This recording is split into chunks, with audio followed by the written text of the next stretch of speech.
Good morning, and welcome to Redeemer Lutheran Church. I'm Pastor Gary Lodeholt. This week I'm sharing my church newsletter articles from early in my time here at Redeemer.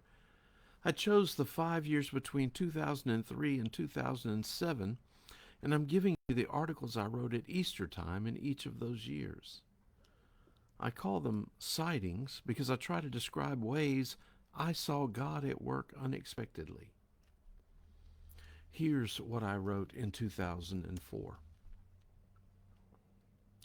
Something is wrong with me. Now, I know plenty of people who wouldn't give you an argument about that.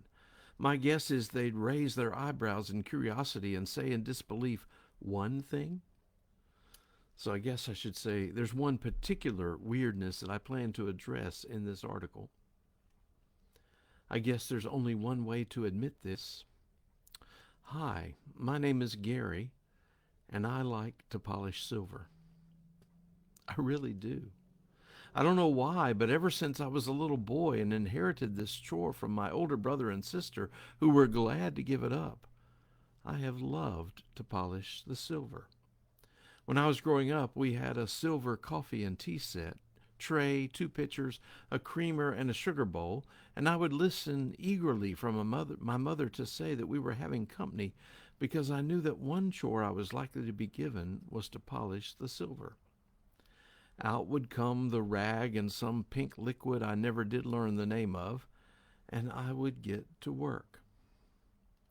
What started me thinking about all this was that just recently my mother passed on to us some of her silver pieces that she isn't going to use anymore. And the real truth is that it appeared that it had been quite some time since she had used them at all. To say they were tarnished would be an understatement. They were black. There were trays and some bowls that Nan can use in our entertaining, and in the middle of it all, there were those pitchers and that sugar bowl and creamer. And again, tarnished doesn't begin to do justice to the shape they were in. I got them home and I started to work. I started with some of the easy pieces, some of the trays, for example, and some of the pieces that seemed to have been used in this century and weren't quite so tarnished. But after I got my technique down again, I moved to one of those large tea pitchers. I sat it down on the table and stared at it like an old friend. It stared back silently, helpless, pleading for me to do something to help it be restored to its intended luster. I dug into the polishing cream with the rag and dabbed some on the belly of the pitcher and began to rub. A fine, dull glaze covered the area I was working on, but something seemed to be happening. And then, like the instructions said, I took it to the sink and washed it off.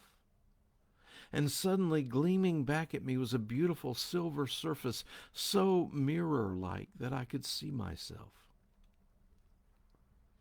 And it was right then in the middle of Lent, right then with the water still running over my hand, holding that pitcher, that another thought dawned bright and clear. That's Easter. That's just what Jesus does for us. Because you see, something is wrong with all of us. We call it sin, and it tarnishes our lives and makes us ugly, and not at all how we're supposed to be in God's eyes. And that's where Easter comes in. Jesus takes our dark, tarnished lives, and through his sacrifice, he makes us pure and clean and bright and shining.